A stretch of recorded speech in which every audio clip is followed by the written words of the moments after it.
I live in Manhattan. I don't own a car, which isn't unusual. Less than 1 in 4 Manhattan households own a car. But sometimes I need a car, and it's hard to find an affordable rental car in Manhattan. You often have to travel a few miles to Queens or New Jersey to rent one that costs less than $100 a day.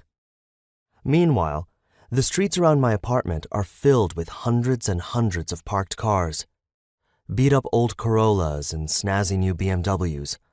Although I haven't seen a Tesla in my neighborhood as yet, that's the car I really want to drive.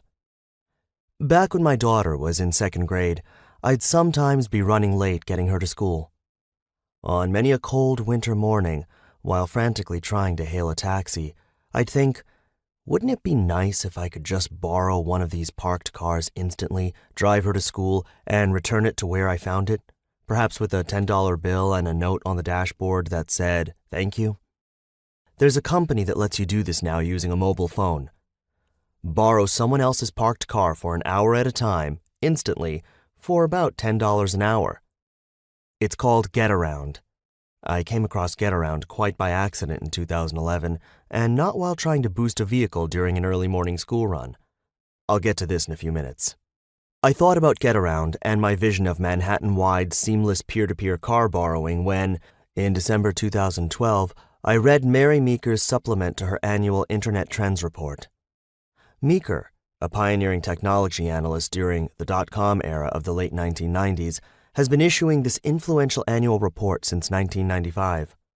Her supplement emphasized how we are now reimagining everything from interfaces to lending in a way that foreshadowed the ascent of an asset-light generation.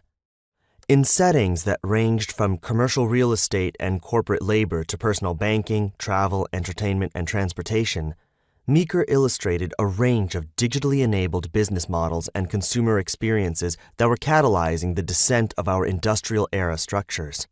A series of juxtaposed contrasting images in her PowerPoint slides pictured the stark differences between the so-called asset-heavy versus asset-light generations.